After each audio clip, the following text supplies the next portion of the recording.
নাটকের নাম as you like ইট, তোমরা সবাই শুনেছো কথাটা। কোথায় শুনেছো?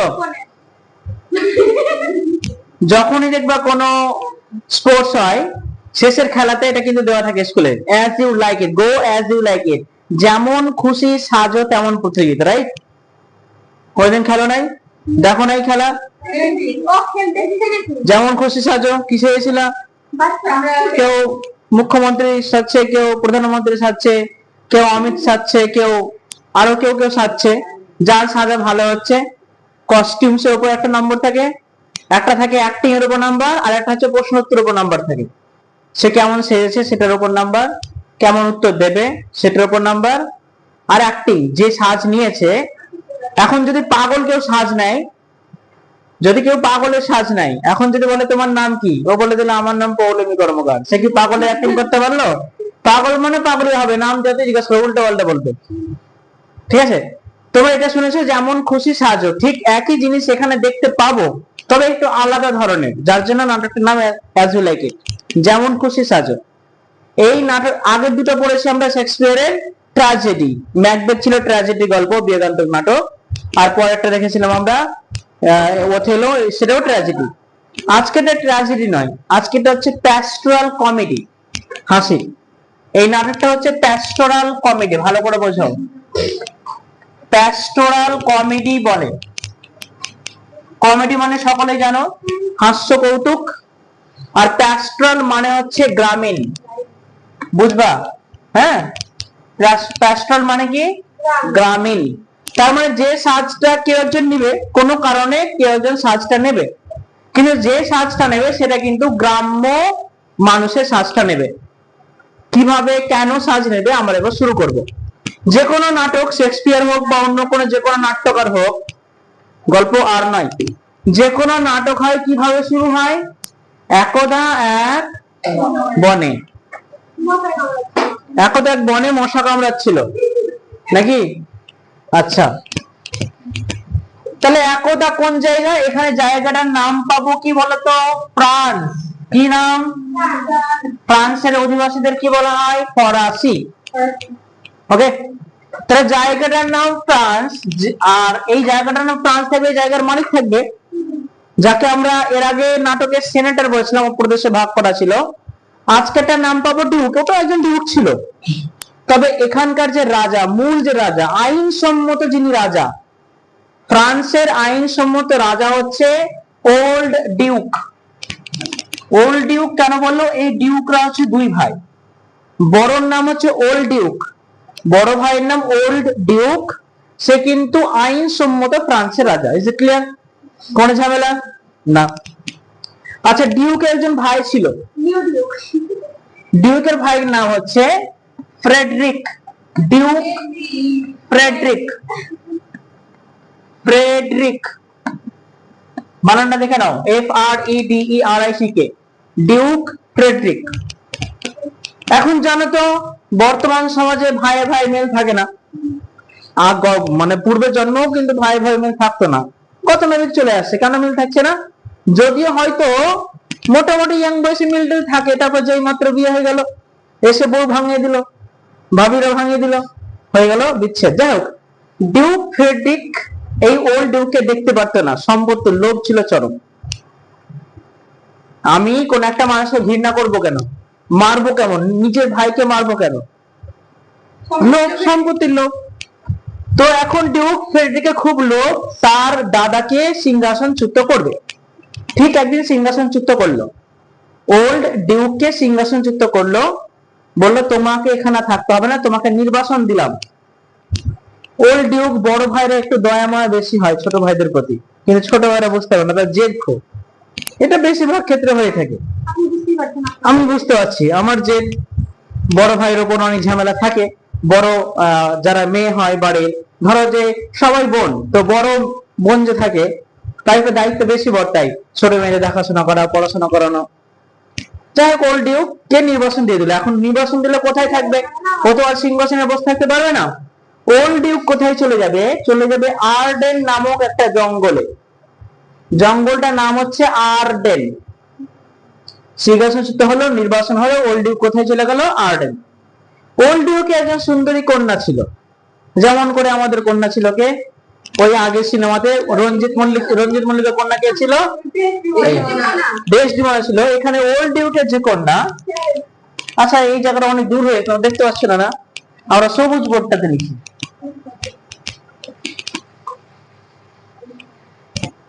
ওল্ড ডিউকের যে কন্যা, এই কন্যার নাম হচ্ছে রোজালিন্ড। নামগুলো দেখছো, ওল্ড ডিউকের কন্যার নাম হচ্ছে রোজালিন্ড। এর যে ভাই ফ্রেডরিক, এরও একখান কন্যা আছে, এর কন্যার নাম হচ্ছে সিলিয়া। এর কন্যার নাম হচ্ছে সিলিয়া। সিলিয়া নাম শুনেছো কোথাও? তোমার শোনা উচিত আলিশা, সিলিয়ার না কথাটা, সিলিয়ার জীবন বিজ্ঞানে শুনেছো? কেঁচোর ক্ষণপদের নাম হচ্ছে সিলিয়া, গমনাঙ্গ।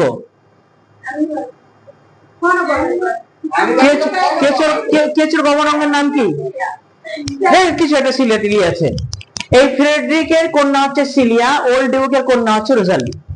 এখন ওল্ড ডিউককে আর্ডেনে জঙ্গলে নির্বাসন দিয়ে দিয়েছে, রোজালিন্ডকে কি ঘরে রাখবে? তাকেও তো রাখবে না, ওরই তো মেয়ে ওটা। কিন্তু এই সিলিয়ার সাথে রোজালিন্ডের ব্যাপক মিল, এই দুই বোনের সাথে ব্যাপক মিল। কাকা জেঠুতো খুঁড়তুতো ভাই বোন না। এখন তোমাকে আমি 8 ঘন্টাতে যদি রিলেশন বোঝাই তাহলে তো গেলই। কিন্তু এই দুজনের সাথে ছিল অত্যন্ত মিল, খুব। কেউ কারোর থেকে বিচ্ছিন্ন হতে চায় না, তারা বন্ধুর মতো এক অপরের পাশে থাকে। এই জন্য ফ্রেডরিক সিলিয়ার নির্দেশে, মানে সিলিয়া যেহেতু জোর করেছিল রোজালিন্ডকে রেখে দেওয়ার জন্য, রোজালিন্ড কিন্তু সিলিয়ার জন্য তার পক্ষে থেকে গেল, তাই সে মানে রাজ্য থেকে নির্বাসন হলো না। যাই হোক, এখন দেখবা প্রত্যেকটা মানুষের কিছু কিছু দলবল থাকে যারা তার অনুগামী হয়। এখন আমার সঙ্গে বৃষ্টির ফাইট লাগলো, বৃষ্টিকে হয়তো কেউ তার ফলোয়ার থাকবে, আমার কেউ ফলোয়ার থাকবে, তাই না? থাকবে তো। এখন তোমার সঙ্গে আমার যুদ্ধ, আমার ফলোয়াররা আমার কথা শুনবে, তোমার ফলোয়াররা তোমার কথা শুনবে। এই ওল্ড ডিউকে কিন্তু অনেক ফলোয়ার ছিল, তাহলে যারা বিশ্বাস করতে হবে মন থেকে ওল্ড ডিউককে, তারাও কিন্তু ওল্ড ডিউকের সঙ্গে আর্ডেনে জঙ্গলে চলে গেল দলবল নিয়ে। এখন ওল্ড ডিউক থাকছে কোথায়? ওল্ড ডিউক থাকছে এখন আর্ডেনে জঙ্গলে। জঙ্গলটার নাম হচ্ছে আর্ডেন। বোঝা গেল? এতটুকু ক্লিয়ার? যাই হোক, এখন বাবা যে নেই এই রাজ্যের মধ্যে, রোজালিন্ডের তো কষ্ট হবে, দুঃখ হবে, আমার বাবা নেই, বাবা চলে গেছে কোন জঙ্গলে, আমি একা পড়ে আছি। সেই জন্য যখন দুঃখ বোধ করতো, সিলিয়া কিন্তু ওকে সান্ত্বনা করার চেষ্টা করতো। ঠিক আছে? তো কোনো মতে সান্ত্বনা যেহেতু হচ্ছে না, এখন কি করবে মনটাকে ভালো করার জন্য? তো এইখানকার রাজ্যের, ফ্রান্সের রাজার একজন কর্মচারী ছিল, যে কর্মচারীটার নাম হচ্ছে, তোমাদের বইতে দেওয়া নেই সম্ভবত, আমি পড়েছিলাম, মানে এই চাকরের নাম হচ্ছে টাচস্টোন। কি বললাম?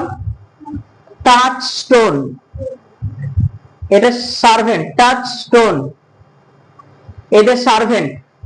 ওকে, এই সার্ভেন্ট খবর নিয়ে আসছে যে একটা রেসলিং খেলা হবে, কুস্তি।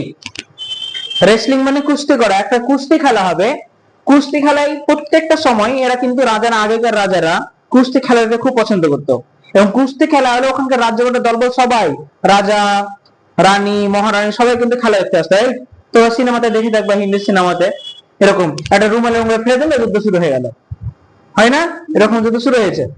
তো একটা রেসলিং শুরু হবে, WWE চ্যাম্পিয়ন কারা দেখো, ঘুষি ঘুষি খায় না, এই মারলো না, দেখো না তোমরা, তোমরা কি মেয়েরা হয়তো দেখবে না, মেয়েরাও খেলছে এখন। এখন যুদ্ধ হবে, যুদ্ধটা কিন্তু অসম লড়াই, অর্থাৎ একজন খুব শক্তিশালী রেসলার, প্রফেশনাল রেসলার, ওখানে লেখা আছে কিন্তু প্রফেশনাল রেসলার। দেখো কুস্তি যারা খেলে রেসলার বলা হয়, বানানটা এটা WRESTELER। কুস্তিগির, বক্সিং আলাদা, কুস্তি আলাদা, রেসলার কিন্তু আলাদা। কুস্তিদের এই যে রেসলার থাকে, তারা কিন্তু খালি হাতেই শুধুমাত্র যে সার্কেল থাকে না, সার্কেলটাকে বের করার চেষ্টা করে। আর কুস্তি তো নাকে মুখে মুক্কা মারাটা হচ্ছে ওই বক্সিং, ওটা বক্সিং। আর রেসলার কিন্তু গায়ের জোর দেখানো বেশি হয়। এর আগের দিন আমাদের ইন্ডিয়ার মাত্র 100 গ্রাম ওজন বেশি হয়ে গেছিল বলে ফাইনাল ওঠার পর ফাইনাল খেলতে পাইনি, মানে সেমিফাইনাল জিতে গেছে, কিন্তু ফাইনালে আগের দিন রাতে ওজন করে দেখছি 100 গ্রাম ওজন বেশি। হয়তো জানি না কেন হয়েছে, বেশি খেয়ে নিয়েছে নাকি এখন অন্য কোনো কারণে টেনশনে ওজন বেড়ে গেছে, কে জানে। সেদিন ওকে নামতে দেওয়া হয়নি ফাইনালে। নামটা কি ছিল বেশ পরে বলবো। যাই হোক, এখন কুস্তি দেখতে যাবে এরা। তো এখন সার্ভেন্ট খবর দিচ্ছে যে এখানে একটা কুস্তি হবে, তোমরা কি দেখতে যাবে? তখন সে বলছে চল না, চল কুস্তি দেখে এসে, সবাই কুস্তি দেখো, খুব ভালো লাগবে, চল। তো যাচ্ছে কুস্তি দেখতে। এবার কুস্তি দেখতে যাবে, তো এখন ফ্রেডরিক বলছে যা, এই দুজনকে বলছে তোরা কিন্তু একটা ছেলে লড়াই করতে আসে যে সুখটা পাতলা একদম, কুস্তি লড়ছে একটা মোটা সোটা 100 কেজি ওজনের মানুষ সাথে 40 কেজি ওজনের একটা মানুষ, কাঞ্চন মল্লিক। দেখেছো কাঞ্চন মল্লিক? কাঞ্চন মল্লিক লড়াই করতে আসে, বুঝলাম। তো সে বডি ওডি নাই, কোনো ফুলে টুলে নাই, জাস্ট মনে হচ্ছে যে হাড্ডির উপর চামড়া লাগিয়ে রেখেছে, বাস আর কিছু না। এরকম কি যুদ্ধ লড়া যায়? লড়া যায় না, বলতে দেবো।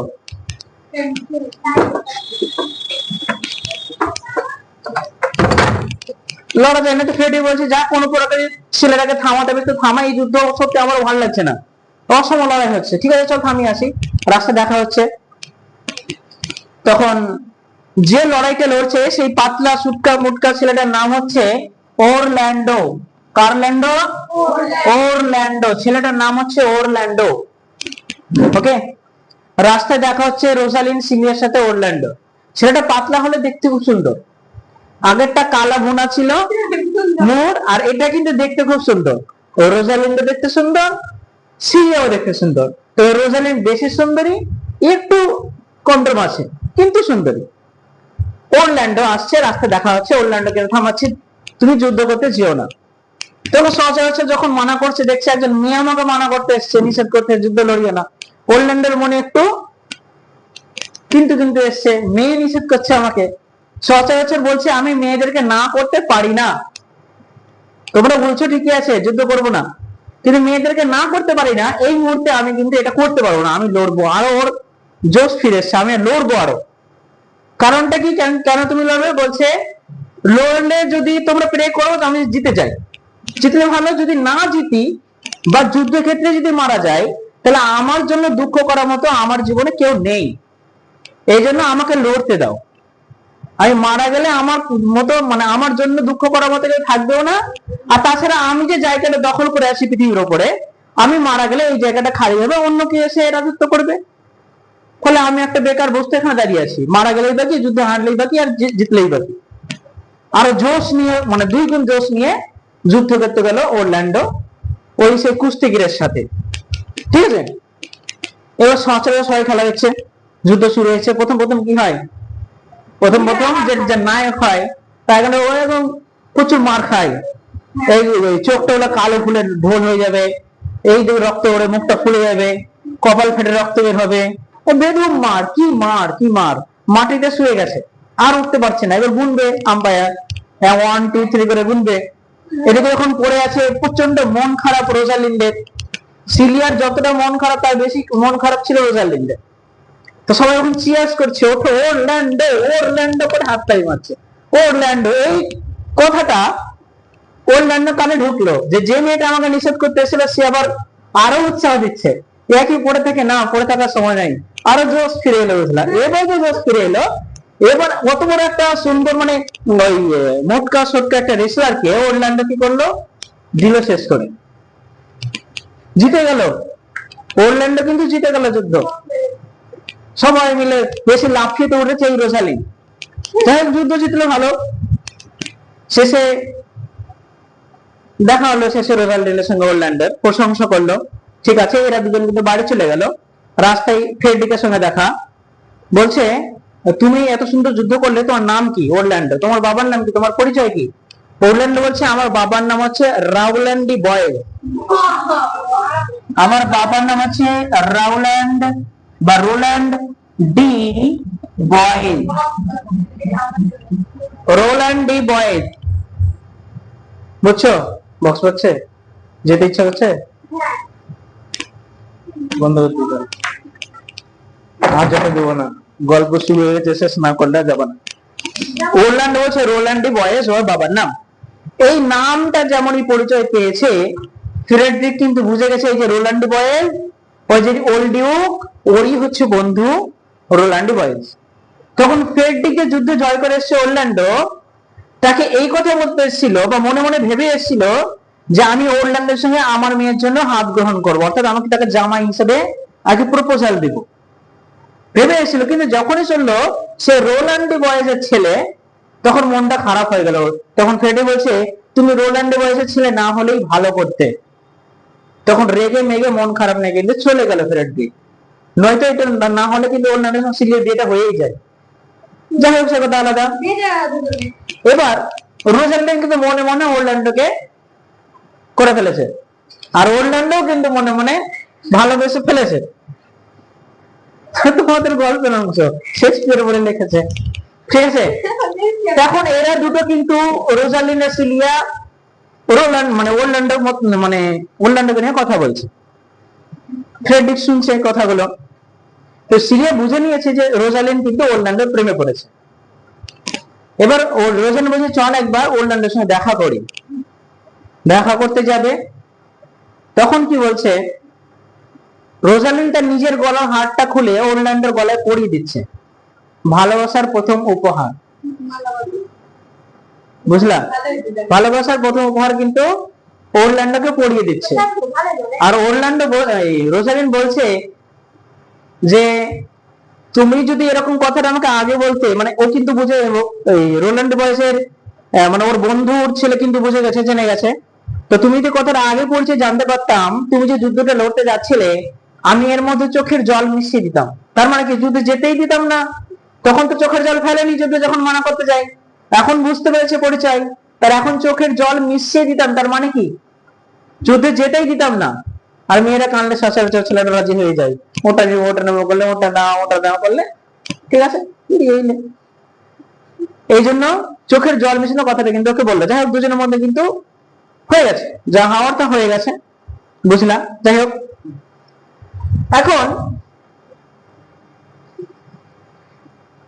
এখন ফ্রেডরিক তার মেয়েকে, রোজালিন্ড দেখছে যে রোজালিন্ড এই প্রেমে পড়ে গেছে, আর রোজালিন্ডের জন্য সিলিয়াকে কিন্তু কেউ পছন্দ করছে না।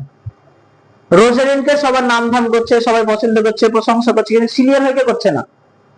তখন বলছে না, এই রোজালিন্ডকে এখন রাখা যাবে না, যেহেতু এর সঙ্গে জানাজানি হয়ে গেছে, কিছু না কিছু চলছে, আর এই যেহেতু রোল্যান্ডো বয়েজের ছেলে, কে আর রাখা যাবে না। রোজালিন্ড বলছে না, তোমাকে অনেকদিন রাখলাম, পুষলাম, এখন তোমাকে চলে যেতে হবে বাবার সাথে আর্ডেনে জঙ্গলে, এখন তোমাকে আর রাখা যাবে না। সিরিয়া অনেক বোঝালো বাবাকে, কিন্তু এবার আর রাজি করাতে পারেনি। ও সিলিয়াকে আরেকটা কথা বলছে ফ্রেডরিক, দেখ বেটি, যে রোজালিন্ড থাকলে কিন্তু তোকে কেউ পছন্দ করবে না, সব ওর রূপের গুণেই মত্ত থাকবে, তাই ওকে নির্বাচন দে, তুই আমার কাছে থাক। তুই যদি এখানে থাকিস, তাহলে কিন্তু তোর জন্য অনেক ভালো ভালো মানুষ লাইন দিয়ে পানি গ্রহণের জন্য, পানি মানে হাত গ্রহণের জন্য লাইন দেবে। যাই হোক, কিন্তু এই কথাটা মনের মধ্যে নিতে পারলো না সিলিয়া, অনেক পছন্দ করে বোনকে। তাই দুজনেই সিদ্ধান্ত নিল যে আমরা চলে যাব, আর্ডেন জঙ্গলে আমরা চলে যাব। কিন্তু ওরা যে দুটোই তো মেয়ে, তাই ওদের পক্ষে যাওয়াটা নিরাপদ নয়। বাবাকে না জানিয়েই তার একটা বেশভূষা চেঞ্জ করলো, ছদ্মবেশ নিল। এই যে আসলে লাইক ইট, তারা ছদ্মবেশ নিল। রোজালিন্ড ছিল সিলিয়ার থেকে একটু লম্বা, বুঝলা, এই জন্য রোজালিন্ড সাজ নিল একজন ছেলের, আর ছেলের সাজ নিল, নাম রাখলো নিজের গ্যানিমিড। নামগুলো মাথায় রাখবা, নিজের নাম রাখলো গ্যানিমিড, একজন ছেলে সাজলো। আর সিলিয়া সাজ নিল অ্যালিয়ানা বা আলিনা। এ সাজ নিল ছেলের, আর ই সাজ নিল মেয়ে। মেয়ে ছিল, মেয়ে সাজ, একটু গ্রামীণ মেয়ে সাজলো। দুজনের পরিচয় দিল ভাই বোন, যা আমরা যখন যাব পথিমধ্যে, তখন আমরা নিজেকে ভাই বোন হিসেবে পরিচয় দেবো। তাহলে গ্যানিমিড, এখন দেখো রোজালিন্ড বলবো না গ্যানিমিড বলবো। রোজালিন্ড মানে গ্যানিমিড, সে একজন ছেলে সাজলো ভাই, আর সিলিয়া সাজলো এলিয়ানা, সে হচ্ছে মেয়ে। ক্লিয়ার? তারা একটা গ্রামীণ বেশভূষায় পোশাকে যা চিনতে না পারে, সেজন্য বেরিয়ে বললো। আর দেখবো মেয়েরা যদি একটু ছেলেদের সাজ নাই, তো দেখতে আরো সুন্দর লাগে। দেখবা তোমরা ভালো করে, পাতলা পাতলা, অনেক যদি মোটা মেয়েও কিন্তু যদি ওই ছেলেদের পোশাক পরে একটু পাতলা পাতলা লাগে। যাই হোক, সাজ নিল গ্যানিমিড, হাঁটতে লাগলো আর্ডেনে জঙ্গলে। এদিকে একটা ঘটনা বলে দিই, এই ফ্রেডরিক যখন জানতে পারলো রোল্যান্ডো বয়সের ছেলে, তখন এই যে রোলান্ডি বয়েজ, এর কিন্তু 3টে ছেলে। হ্যাঁ, এই 3টে ছেলে তোমাদের বইতে কিন্তু 2টো ছেলের নাম উল্লেখ আছে। রোলান্ডি বয়েজের 3টে ছেলে, 3টে ছেলের নাম রোনাল্ডি বয়েজ RDB, 3টে ছেলে। প্রথম জনের নাম পেয়েছি অরল্যান্ডো। অরল্যান্ডো যে ছোট ছেলে, বুঝে দেখো অরল্যান্ডো। মেজো ছেলে হচ্ছে ওয়ালিভার, আর বড় ছেলের নাম হচ্ছে জ্যাক্স। নামগুলো হেব্বি হেব্বি। তাহলে রোলান্ডি বয়েজের 3টে ছেলে, ছোট ছেলে অরল্যান্ডো, মেজো হচ্ছে ওয়ালিভার, আর বড় হচ্ছে জ্যাক্স। এই যে রেসলারের সঙ্গে যুদ্ধটা করলো না, এই রেসলারকে পাঠিয়েছিল কে জানো? তার ভাই, নিজের ভাই ওয়ালিভার। ওই যে ডিউকের সঙ্গে ফেটিকে নিজের ভাইয়ের সঙ্গেও বিপদ। এখানেও কিন্তু রোলান্ডো বয়েসের 2 ছেলের মধ্যে কোনো মিল নেই। সবসময় চেয়েছিল অলিভার যে আমি সমস্ত বাবার সম্পত্তি গ্রহণ করব, ভাইকে কিচ্ছু দেবো না। যখন রোলান্ডি বয়েস মারা যায় তার আগে বলে গেছে, দেখ আমার ভাই লেখাপড়া, এখন অনেক ছোট, লেখাপড়া জানে না, তুই বড়, আমার ছোট ছেলেকে দেখিস, লেখাপড়া শেখাবি, যুদ্ধবিদ্যায় পারদর্শী করাবি, অস্ত্র চালনা শেখাবি। কিন্তু অলিভার একটা কাজও কিন্তু ভাইয়ের জন্য করেনি, না লেখাপড়া শিখিয়েছে, না অস্ত্র চালনায় দক্ষ করেছে, কিচ্ছু করেনি। কারণ তার সবসময় লোভ ছিল আমি সম্পত্তি গ্রহণ করব। ভাই যদি মূর্খ থাকে তাহলে সম্পত্তি নিতে সুবিধা হয়। এখনকার সরকারের এটাই নীতি, যে আমি যদি প্রজাকে মূর্খ রাখতে পারি, পড়াশোনা না করাই, লক্ষ্মী ভান্ডার দিয়ে দিই, পাস ফেল উঠে দিই, তাহলে এরা কিন্তু আমাকে বসে বসে ভোট দিয়ে আমাকেই জেতাবে। এই জন্য মূর্খ রাখার চেষ্টা করা। যাই হোক, অলিভার কিন্তু অরল্যান্ডোকে পড়া শেখায়নি, আর ওই গুন্ডাটাকে পাঠিয়েছিল কিন্তু অলিভার নিজে মারার জন্য পাঠিয়েছিল। এখন দেখলে রোলান্ডি বয়েস তো অরল্যান্ডো মারা গেল না, তারপর আবার যুদ্ধ যেতে অনেক মহান হয়ে গেছে। এই ভাইকে আমি আর বাঁচিয়ে রাখবো না, এই ভাইকে আমি শেষ করে দেবো। ঠিক আছে, ভাইকে শেষ করে দেবো। কি করলো এবার? আরেকটা প্ল্যান করলো ভাইয়ের জন্য, ভাইকে মারার জন্য। তো ভাইকে যখন মারা প্ল্যান করছে, তখন প্ল্যানের গল্পটা ওই রোলান্ডি বয়েজের একজন সার্ভেন্ট, তার নাম হচ্ছে অ্যাডাম। এই যে RDB, এটার সার্ভেন্ট কে অ্যাডাম। দেখো একটা সার্ভেন্টের নাম পেয়েছিলাম টাচস্টোন, ওটা ফ্রেডরিকের সার্ভেন্ট ছিল, আর রোলান্ডি বয়েজের চাকরের নাম হচ্ছে অ্যাডাম। এই কথাটা অ্যাডাম কিন্তু শুনে নেয়। তাহলে ওয়ালিভার যে তার ভাইকে মারবে, এই কথাটা শুনলো কে? অ্যাডাম। আর এই অ্যাডাম কিন্তু অরল্যান্ডোকে প্রচন্ড ভালোবাসতো। কেন? অরল্যান্ডোর মুখটা ছিল রোলান্ডি বয়েসের মতো পুরো সেম, অনেকটাই। এই জন্য তাকে সে রাজা বলে বসতো বা ভাবতো। আর ছোট ছেলে যেহেতু পড়াশোনা না শিখলেও তার স্বভাব ছিল অত্যন্ত কোমল, ভালো স্বভাবে ছিল, এ পড়াশোনা শিখে কি করলো বলো? এটা উচ্চ শিক্ষিত মূর্খ। যাই হোক, অ্যাডাম শুনে নেই, চটপট তৈরি করে কি করলো? অরল্যান্ডোর কাছে যায়। এটা থেমে যায়, এটা এটা শেষ হয়ে যায়।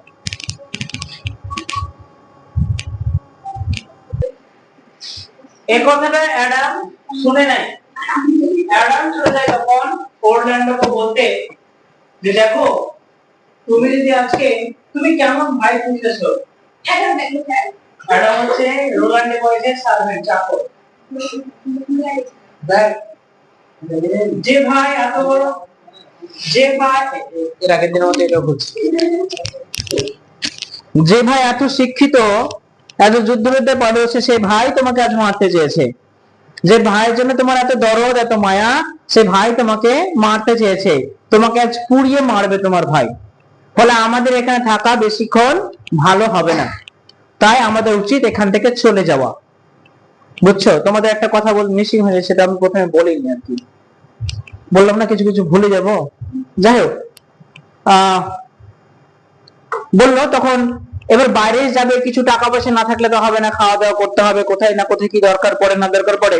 এবার যেহেতু অরল্যান্ডো কোনো কাজ টাজ করে না, তখন কাজটা যে আসেনি, অ্যাডামের ছিল জমানো 500 ক্রাউন টাকা, পরিমাণ হচ্ছে 500 ক্রাউন, CROWN। অ্যাডামের কাছে কত টাকা জমানো ছিল? 500 ক্রাউন। এটা মূল্যের অর্থ। হ্যাঁ, অনেক জায়গায় অনেক জায়গায় নাম আছে। ক্রাউন মানে মনে রাখো, তখনকার, এখন যেটা মূল্য, 1 ক্রাউন মানে হচ্ছে 20 পয়সা, 20 থেকে 25 পয়সা, তো বেশি না। তখনকার মূল্য তখন আলাদা ছিল। এখন 5 টাকা মানে 1 টাকা মানে, এটা কি বললাম, 1 ক্রাউন মানে হচ্ছে 20 পয়সার মতো। তাহলে 5 ক্রাউন হলে 1 টাকা হবে। এই 500 ক্রাউন জমিয়েছিল চাকর বাকর সবকিছু নিয়ে, আর কিছু যেটুকু সোনা টানা ছিল ওরল্যান্ড হাতে তুলে দিল, বলছে নাও এটা তুমি রাখো, আমার দরকার নেই, এখন তোমার বেশি প্রয়োজন এবং তুমি আমাকে সঙ্গে নিয়ে চলো। কি করলো অ্যাডাম আর হচ্ছে গিয়ে ওরল্যান্ডে তখন চলে গেল কোথায়? আর্ডেনের জঙ্গলে। সবাই কিন্তু আর্ডেনের জঙ্গলে ঢুকে পড়ছে। প্রথমে বাবা ওল্ড ডিউক গেছিল দলবল নিয়ে, তারপর গেল গ্যানিমিড আর এলিয়ানা, এরপর আর্ডেনের জঙ্গলে যাচ্ছে কে? যাচ্ছে ওরল্যান্ডো অ্যাডাম। সবাই কোথায় গিয়ে ঢুকছে? সব আর্ডেনের জঙ্গলে গিয়ে ঢুকছে। এই জঙ্গলেই যা কিছু হবে জঙ্গলে হবে, ঠিক আছে? গ্যানিমিড চলে আসছে, এলিয়ানা চলে আসছে।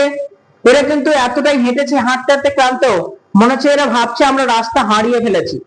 গ্যানিমিড চলে যাচ্ছে, মানে এরা যাচ্ছে, এরাও যাচ্ছে, কিন্তু কিন্তু গ্যানিমিড আর এলিয়ানা কি করেছে? রাস্তা হারিয়ে ফেলেছে আর প্রচন্ড ক্লান্ত। সিলিও বলছে আমি আর হাঁটতে পারবো না, কিছু একটা ব্যবস্থা কর। তো দেখছে এরা কিছু খাবার দাবার, খিদেও পেয়েছে, আবার কোথাও রেস্ট নেওয়ার মানে সন্ধ্যা হয়ে এসছে, বিশ্রাম নিতে হবে। তো রাস্তা দেখছে একটা মানে কৃষকের মতো একটা লোক, ফার্মার একটা কৃষক, ওই গ্রামের একটা লোক, ভিক্ষুর মতো একটা লোক চলে আসছে। তাদেরকে জিজ্ঞেস করছে, এই দাদা শুনবেন এদিকে, মানে আমাদের বাংলা ভাষার মতো, এই দাদা দাদা শুনুন না, এখানে কেউ খাওয়া দাওয়া বা থাকা টাকার কোনো ব্যবস্থা আছে? হ্যাঁ আছে, আমার মালকিন যিনি আছেন তিনি তার বাড়িটা বিক্রি করবেন। বলছে আমাদের কোনো সমস্যা নেই, আমরা কিনে নেবো, কারণ এদের কাছে প্রচুর টাকা, এরা রাজনগর থেকে এসছে, ওল্ডান কাছে টাকা নেই, গরিব গরিব মানুষ, এদের কাছে প্রচুর টাকা, তো এরা অনেকটা টাকা নিয়ে বেরিয়েছে। দেখা যাক। তো গ্যানিমিড আর এলিয়ানা চলে আসছে, বলছে ঠিক আছে আমরা তোমার মালকিনকে বলো, আমরা কিন্তু মালকিনের ঘরটা কিনে নেব। একটা খামার ঘর মালকিনের, আর ওই খামার ঘরের মালিক যিনি, মানে মালকিন যিনি, তার নাম হচ্ছে, ভালো করে শুনবা, নাম হচ্ছে ফিবি। শুনলে হবে টিভি, ফিবি। তাহলে ওই মালকিনের নাম কি? ফিবি। ফিবি একজন মেয়ে, চলো ঘর বিক্রি করে দিল ফিবি তার। কিন্তু গ্যানিমিড আর এলিয়ানা বলছে তোমরা কোথায় যাবা? তোমরা, আমি তো ঘর কিনে নিয়েছি ঠিকই আছে, তোমরা আমাদের সঙ্গে থেকো। এই ফিবি আর তার চাকর কিন্তু থেকে গেল। এখন যে মাত্র থাকতে দিয়েছে, ফিবি তো মেয়ে, গ্যানিমিড তো ছেলে, রোজালিন গ্যানিমিড তো ছেলে, এখন তো মেয়ে না, এখন তো ছেলে। এই ব্যাপারটা দেখো গন্ডগোল। ফিবির পছন্দ হয়ে যায় গ্যানিমিড। ব্যাপারটা বুঝতে পারছো? একজন মেয়েকে পছন্দ করে ফেলেছে, ও তো জানে না না গ্যানিমিড একজন মেয়ে, ছেলে সাজ নিয়েছে। ফিবি কিন্তু প্রচুর প্রেমে পড়ে গেছে ওর, যে করে হোক গ্যানিমিডকে প্রপোজাল দিয়েই ফেলবে। আমি দিয়ে ফেলবো, ফেলতে যাবে, পরে আমরা আসবো। ফিবির পছন্দ হয়ে যাই হোক, রোজ কি বলে না বলে বলতে যাবে, কিন্তু বলতে পারে না যে আমার তোমাকে ভালো লাগে, বলতে পারে না। যাই হোক, সেটা কথা আলাদা। ওদিকে আশ্রয় নিলে তো নিল, এদিকে অ্যাডাম আর ওরল্যান্ডো এরাও কিন্তু হাঁটতে হাঁটতে অতিরিক্ত ক্লান্ত। আর বিশেষ করে অ্যাডাম বুড়ো লোক, বলছে বুড়ো লোক তো বেশি হাঁটতে পারছে না, আমি হাঁটতে পারবো না, আর এক পা হাঁটলে বলে মরে যাবে।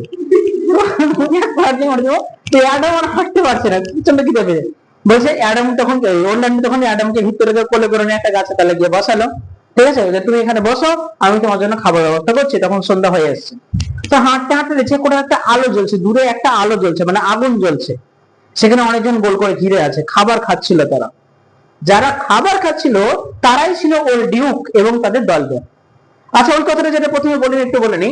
যখন তারা নির্বাসনে গেল, ওল্ড ডিউক এবং তাদের দলবলেরা, অনুগামীরা, তখন বলছে তাদের কষ্ট হচ্ছিল, প্রচন্ড শীত, প্রচন্ড ঠান্ডা, খোলা আকাশের নিচে থাকতে, কোন একদম ঠান্ডা, ওখানে টিকানোই মুশকিল, মানে থাকাটাই মুশকিল, তাও থাকতে হলো। সকাল যখন হতো তখন হরিণেরা খেলা করতে, বাগানে বাগানে জঙ্গলে হরিণের খেলা করতে খুব পছন্দ করতো। কিন্তু যখন তাদের খিদের সময় হতো, খিদে পেত, কিন্তু ওই হরিণদেরকে মেরেই খেতে হতো। তো সকালে যেমনটা আনন্দ থাকতো, ওই হরিণদেরকে মারাবো আনন্দ থাকতো না, কারণ ওদেরকে তো বেঁচে থাকতে হবে, খেতে হবে। অনুগামীরা আছে না, ও টাকা পয়সা পুরো নির্বাচনই করে দিয়েছে, কোনো একটা মূল্যও দেয়নি, ফের দিক খালি হাতেই চলে এসছে। এই জন্য বনের পশু মেরেই খেতে হতো, হরিণকে মেরে খেতে হতো। যাই হোক, ওরা এখন নৈশভোজ করবে, এই সময় আগুন জ্বালিয়েছে, সবাই গোল করে বসেছে। ওখান থেকে এবার অন্যান্য ভাবছে বোধহয় এই জায়গাটা ভিন্ন রকম, হয়তো মানুষের খাবার চাইলে হয়তো খাবার দেবে না, অন্য কায়দায় নিতে হবে। অন্যান্য হাতে যেহেতু রাজ দরবারের ছেলে, একটা তরোয়াল নিয়ে এসেছিল, অন্যান্য তরোয়াল ঠিক আছে, খবরদার একটা খাবারও হাত দেবে না, সব খাবার আমার। রোল্ডিকের কাছে গিয়ে বলছে খবরদার, এই সব খাবার আমার, এই খাবার আমাকে দিতে হবে। তাহলে তুমি কে ভাই? তুমি এত সুন্দর দেখতে, মনে তো হয় না তুমি খারাপ বংশের, তোমাকে তো ভালো বংশের মনে হয়, তো তুমি এরকম অত্যাচার করছো কেন? কি হয়েছে তোমার? সমস্যা কি হয়েছে? আমার খিদে পেয়েছে, তো আগে বললেই হয়। খিদে পেয়েছে, ভালো কথা, নাও তো সব খাও, তুমি নিয়ে যাও। বলছে না, আমি একা খেলে হবে না, আমার একটা চাকর আছে, বুড়ো ভালো মানুষ। ওকে ওই অ্যাডামকে ওল্যান্ডে বলতো ওল্ড গুড ম্যান, মাথায় রাখবো, ওল্ড গুড ম্যান, বুড়ো ভালো লোক, ভালো বুড়ো লোক। যাক, ঠিক আছে, তাকেও তুমি নিয়ে এসো। কোলে করে করে করে অ্যাডামকে নিয়ে এলো খাবারে, সবাই মিলে কিন্তু খাবারটা খেলো। এখন ডিউক পড়ছে যে বাবা তুমি কে? বলছে ওল্যান্ড। তোমার বাবার নাম? আমার বাবার নাম রোল্যান্ডি বয়েজ। এই তো হয়ে গেল। ওল্ড ডিউকে মনে পড়েছে, এই আমার তুমি বন্ধুর ছেলে, আগে বলবে তো, এসো এসো এসো এসো। সবাই কিন্তু ওখানে এক জায়গাতে থাকতে লাগলো। ওল্ড ডিউক তার দল বলেরা, অ্যাডাম, ওরল্যান্ডো, সবাই কিন্তু একসঙ্গে ওখানে এখন আছে। ওল্ড ডিউক জানে না গ্যানিমিড আছে, এই জঙ্গলেই আছে, এখনো জানে না। যাই হোক, মোটামুটি ভালোই কাটছে সবার। এবার সিলিয়া, এখন নাম হয়েছে এলিয়ানা। যাই হোক, ভালো কাটছে। এখন এই সিরিয়া বলছে আর ভাল লাগে না রে, পরের দিন নতুন দিন এলিয়ানা গ্যানিমিড বলছে, এরকম গল্প করছে, আর ভালো লাগে না, একটু ঘুরে আসি। বাগানে ঘুরতে গেছে, গাছগুলো, গাছ পাখি হরিণ দেখছে। হঠাৎ দেখতে দেখছে যে গাছের দিকে তাকিয়ে এসে প্রত্যেকটা গাছে, একটা গাছও বাকি নাই, প্রত্যেকটা গাছে লেখা আছে রোজালিন্ডের নাম। রোজালিন্ড নাম আছে, 14 লাইনের কবিতাও লেখা আছে। কবিতাটা কি বলতো, আঁখো মে তেরি লেখা আছে একটা গান। এই গানটা লেখা আছে প্রত্যেকটা গাছে, একটা গাছও বাদ দেয়নি ওরল্যান্ডো রোজালিন্ডের নাম লিখে, প্রত্যেকটা গাছে রোজালিন্ডের নাম লেখা আছে। তাহলে অবাক হলো, কি ব্যাপার? তাহলে আশেপাশে কোথাও ওরল্যান্ডো আছে। যেতে যেতে হঠাৎ, কারণ ওরল্যান্ডোকে ভালোবাসে হয়তো বা। এবং ক্ষণিক্ষণ পরে কি ওরল্যান্ডোর সাথে দেখা হয়ে যায়। ওরল্যান্ডোর সঙ্গে দেখা হলো। ওরল্যান্ডোকে গ্যানিমিড প্রথম দেখাতেই চিনে ফেলেছে। কি করে? না, তারপরেও কিছু একটা চিহ্ন ওরল্যান্ডো, মালা দেখে কি শিওর যে এটা ওরল্যান্ডো। ওই যে মালা প্রথম ভালোবাসার উপহার দিয়েছিল, ওই মালা দেখে চিনে ফেলেছে। কিন্তু ওরল্যান্ডো চিনতে পারেনি বেশভূষায়। এখন গ্যানিমিড সহজে তার পরিচয় দেবে না। এখন গ্যানিমিড একটু পরখ করে নেবে, এই যে ওরল্যান্ডো গাছে গাছে তার নাম লিখে সত্যি কি তাকে ভালোবাসে এখনো, সেজন্য পরখ করে নেবে। ওই জিজ্ঞেস করবে, কথাবার্তা হবে। বলছে তুমি কি এই লেখাগুলো কে লিখেছে, কে মানে এই লোকটা, আমি তাকে খুঁজছি। সে যাকে খুঁজছে মানে আমার কাছে এমন একটা জাদু শক্তি আছে, সেটা মানে তাকে পাইয়ে দিব। বলছে আমি আমি আমি লিখেছি, আমি লিখেছি। যেমন বলেছে রোজালিন্ডকে পাইয়ে দিব, আমি লিখেছি, আমি ওরল্যান্ডো। জো তুমি ওরল্যান্ডো, আচ্ছা তুমি তাকে কি খুব ভালোবাসো? হ্যাঁ ভালোবাসি। কি করে বুঝবো তুমি ভালোবাসো? দেখো আমার কাছে একটা জাদু শক্তি আছে। তুমি যদি মনে করো যে সত্যি রোজালিন্ডকে ভালোবেসে থাকো, তোমাকে কিন্তু প্রমাণ করতে হবে। কিভাবে? বলছে তুমি আমার বাড়িতে রোজ আসবে। রোজালিন্ড মানে গ্যানিমিড বলছে তুমি আমার বাড়িতে রোজ আসবে, মনে করে নাও আমি তোমার রোজালিন্ড। এবং প্রত্যেকদিন এসে তুমি শুধু এটুকু অ্যাক্টিং করবে, অভ্যাস করবে কিভাবে তুমি আমাকে প্রপোজালটা দিচ্ছ। আমাকে মনে করবে আমি রোজালিন্ড, পরিচয় দিচ্ছেন এখন। ঠিক আছে, তাই হলো। তুমি যখন বলছো রোজালিন্ডকে পাইয়ে দেবো, তাহলে আমি তোমার বাড়ি রোজ আসবো অ্যাক্টিং করার জন্য, যে প্রপোজালটা ঠিকঠাক না হলে তো বিপদ। তুমি প্রপোজাল দিতে জানো না, ক্যান্সেল, ডিভোর্স সেখানেই হতে পারে। যাই হোক, এরকম ঘটনা হলো প্রত্যেকদিন। এখন গ্যানিমিড এখন খুব খুশি পেয়ে গেছে। এখন সেই দুঃখটা আগের মতো, বাবাকে হারানোর দুঃখটা অতটা নেই। এই ওরল্যান্ডো কিন্তু খুব খুশি, রোজ আসছে যাচ্ছে, রোজ প্রপোজাল দিচ্ছে, অ্যাক্টিং করছে, বুঝলাম। সিলিয়াও দেখছে ব্যাপারটা। তো একদিন দেখছে ওরল্যান্ডো আসছে না, রোজ আসে কিন্তু দেখছে আজকে আর আসছে না। কেন? ওরল্যান্ডো দুশ্চিন্তায় পড়ে গেছে। রোজালিন্ড আসছে না, তার কারণ হচ্ছে ওরল্যান্ডো যাচ্ছিলই, গ্যানিমিডের কাছে যাচ্ছিলই, কিন্তু রাস্তায় দেখতে পায় একটা লোককে একটা সাপ পেঁচিয়ে ধরে আছে, আর কিছুটা দূরে একটা সিংহী, লায়নিস একটা সিংহী দাঁড়িয়ে আছে ওই মানে ওই লোকটাকে খাওয়ার জন্য। তো শুধুমাত্র সিংহ অপেক্ষা করছে লোকটা ঘুম ভাঙবে তখন। সিংহী কিন্তু মরা মানুষকে খায় না, জ্যান্ত মানুষকে আক্রমণ করতে ভালোবাসে শক্তি দেখানোর জন্য। তো লোকটার ঘুম ভাঙলেই তখন মানে দূর থেকে সিংহী দেখছে। তো যাই হোক, তখন ঘুমিয়েছিল লোকটা, আর ঘুমন্ত অবস্থায় কিন্তু সাপটা কিন্তু গলা জড়িয়েছিল, আর দূর থেকে কিন্তু সিংহী দেখছে। এবং ওরল্যান্ডো কাছে গিয়ে দেখছে যাকে সাপ জড়িয়ে রেখেছে সে আর কেউ না, সে হচ্ছে তার ভাই অলিভার। অলিভার ওরল্যান্ডোর খোঁজে এসেছিল, খোঁজ করতে করতে আর্ডেনের জঙ্গলে চলে এসেছে মারার জন্য। অলিভার চলে এসেছে মারার জন্য তার ভাইকে, কিন্তু দেখে যে তার ভাইয়ের গলায়, দাদার গলায় সাপ জড়িয়ে। এখন দাদার গলায় সাপ জড়িয়ে ওরল্যান্ডোকে দেখতে পারবে না। সে কি করলো, সাপের সঙ্গে সিংহের সঙ্গে একসঙ্গে লড়াই করলো ভাইকে বাঁচানোর জন্য। লড়াই করছে, অনেক থাবায়, সিংহের থাবায় অনেক আক্রমণও পেলো, মানে আঘাতও পেলো, রক্তারক্তি ব্যাপার, ঠিক আছে, অজ্ঞান হওয়ার মতো অবস্থা, কিন্তু শেষ পর্যন্ত সিংহীকে বধ করলো আর ভাইকে বাঁচালো। এখন অলিভারের একটু দয়া মায়া লাগলো, ইস, যে ভাইকে আমি মারতে চেয়েছিলাম সে ভাই আজ আমার প্রাণ বাঁচিয়েছে। অতএব ভাই, আমাকে ক্ষমা করে দিস, আমি অনেক বড় ভুল করেছি, আমি অনুশোচনায় দগ্ধ হচ্ছি, পারলে আমাকে ক্ষমা করে দে। বলছে আমি তোকে কোনোদিন অভিশাপ দিইনি, কোনোদিন ক্ষমাও, মানে তুই তো এমনিতেই আছিস, ঠিক আছে, আমি কোনোদিন শত্রুতা করিনি, এমনিতেই ঠিক আছিস, ক্ষমা টমা চাইতে হবে না।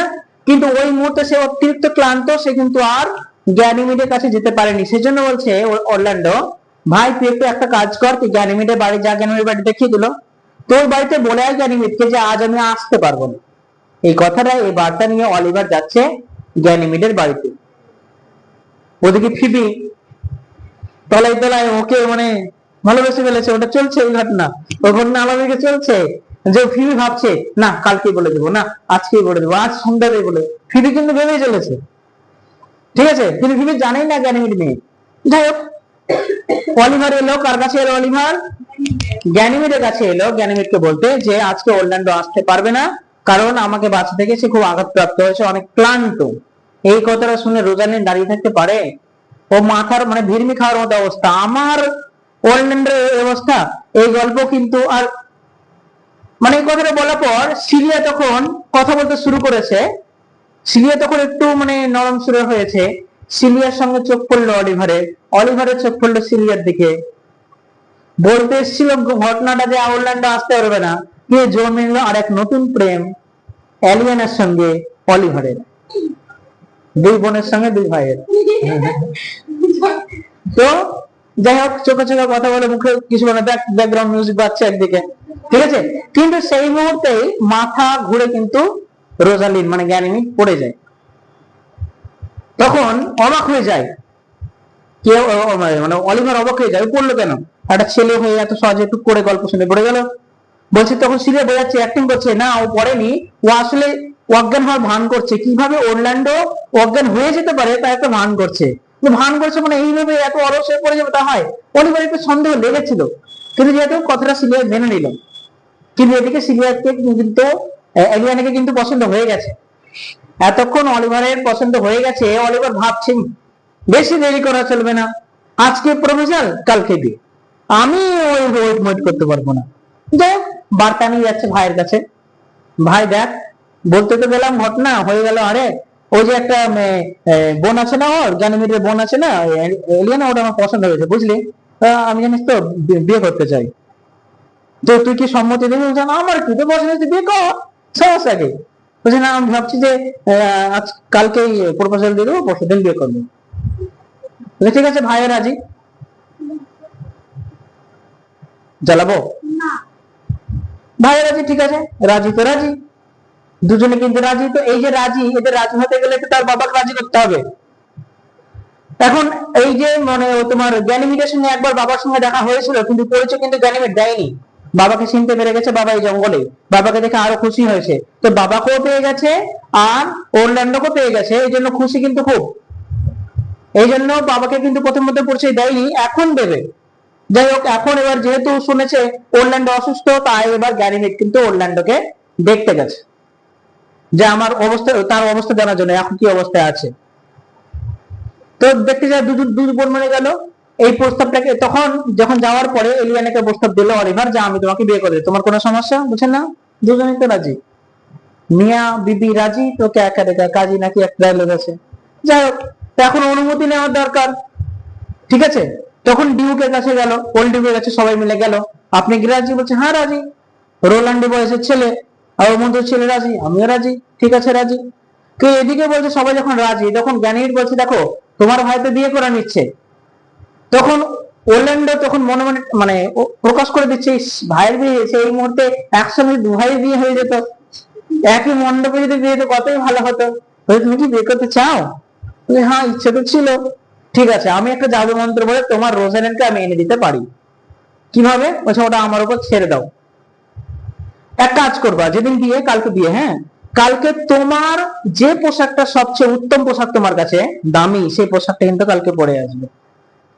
তো দু ভাই মিলে কিন্তু একজন চরম জাঁকজমক পোশাক পরেছে। আগামীকাল হয়ে গেল, আজকে বিয়ে, সবাই প্রস্তুত।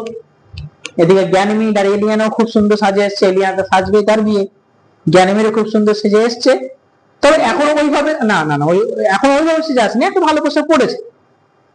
এবারে এবারে এসছে তো এলিয়ানাকে দেখছে যে তেমন তো পোশাক নেই, যেমনটা ছিল একটা নতুন পোশাক ঠিকই আছে, কিন্তু এলিয়ানার বিয়ে পোশাক নেই। সেজন্য বললো সব সময় সবাই আছে ওখানে, আমাদেরকে সময় দাও, তোমাদের সামনে একটা মিরাকেল ঘটবে, একটা অলৌকিক ব্যাপার ঘটবে। তাই নাকি? হ্যাঁ তাই। তারা একটা কুটিরে, ছোট্ট কুটিরে চলে গেল পোশাক বদলাতে। বদলে নিল পোশাক। এলিয়ানা সেজে নিল সিলিয়া, আর জ্ঞানীমের সাজ নিল রোজালিন। যেমনই প্রবেশ করলো রাজসমক্ষে, সবাইকে অবাক। রোজালিন, সবাই নিজে নিজে পরিচয় প্রকাশ পেল। অরল্যান্ডো তার ভালোবাসার মানুষকে রোজালিনকে ফিরে পেল। সব ঘটনা আত্মপ্রকাশ ঘটলো, সবাই বুঝলো কে কেমন অ্যাক্টিং করেছে না করেছে। কিন্তু এদিকে ফিবির কি, ও কিন্তু এসছে। ও যখন মঞ্চে গিয়ে সবাই কিন্তু ও যখন মঞ্চে গিয়ে দেখছে যে জ্ঞানীমের কেউ না, একজন মেয়ে, তখন মানে জিভ বেড়ে গেছে, কাকে কি করে আমি একজন মেয়েকে প্রবেশ করতে এসেছিলাম। এর লজ্জায় কিন্তু ওখানে থাকতে পারেনি। কত তাড়াতাড়ি মঞ্চ ছেড়ে দেওয়া যায়, ইয়ার লজ্জায় থাকা যাবে না। আমার এখানে টিকা মুশকিল এসে ব্যাপার। ফিবির হয়ে গেল টিভি, ও কিন্তু পালিয়ে গেল। দেখ সবাই মিল আর্ডেনের জঙ্গলে সবার মিল ঘটে, সবার পরিচয় প্রকাশ পেল। গ্যানিমিড, রোজালিন্ড হয়ে গেল, বাবা তার মেয়েকে খুঁজে পেল, মেয়ে তার বাবাকে খুঁজে পেল, সবাই মিলে গেল। এখন ওই যে ফ্রেডরিক দুষ্টু আত্মা বলছে আমার মেয়ে চলে গেল, রাজ্যপাটে আমি একাই, সবাই আর্ডেনের জঙ্গলে মজা করছে, আজ বিয়ে, চল আজকে দেখছি সবাইকে শেষ করে দেবো। দলবল নিয়ে সব লাঠি, বোম, তরোয়াল নিয়ে যা পেয়ে খেয়ে চলছে মাত্র। যাবে এই মুহূর্তে পথে যেতে যেতে ফ্রেডরিকের এক সন্ন্যাসীর সঙ্গে দেখা হয়। সন্ন্যাসী বলল, দেখ তুই কি করতে যাচ্ছিস, জীবনে শান্তি আছে না, সুখ আছে না, একা একা কি করছিস রাজ্যপাট নিয়ে, কোনো দরকার আছে? তখন কি করলো সন্ন্যাসী, কি করলো, তার কমন্ডল হয় না ঘটি, এরকম জল ছিটিয়ে দিল 3 বার। ফ্রেডরিকের মানে চেতনা ঘটলো। ফ্রেডরিক কিন্তু আর দুষ্ট থাকলো না। সত্যি তো, যে রাজ্যে আমার কেউ নেই, যে রাজ্যে সুখ নেই, সম্পত্তি আছে, শান্তি নেই, সম্পত্তি আছে, সে রাজ্যে নেই কি লাভ? তার মনটা পুরোপুরি সন্ন্যাসের সাক্ষাতে পরিবর্তন হয়ে গেল। ফ্রেডরিক একজন ভালো মানুষ হয়ে গেল। সে সিদ্ধান্ত নিল যে আমি আমার সমস্ত সম্পত্তি আমার দাদাকেই ফিরিয়ে দেবো, আর আমি চলে যাব বনবাসে। তাই করলো। একখণ্ড কাপড় বস্ত্র পরিধান করে ফ্রেডরিক চলে গেল বনবাসে সম্পত্তি দিয়ে। একটা চাকর চলে আসছে তাদেরকে খবর দিতে, ওল্ড ওকে খবর দিয়েছে যে তোমার ভাই তোমাকে সব সম্পত্তি ফেরত দিয়েছে। এই কথা শুনে সবার আরো উল্লাস। তখন হয়তো তাদের জাঁকজমক বিয়ে হয়নি, এমনি জঙ্গলে হয়েছে বিয়ে, জঙ্গলে মঙ্গলসূত্র পড়িয়েছে। তখন পরে হয়তো অনুষ্ঠান করেছে, আমরা ওদিকে যাবো না। এই মুহূর্তে এখানে গল্পটা আর কি শেষ।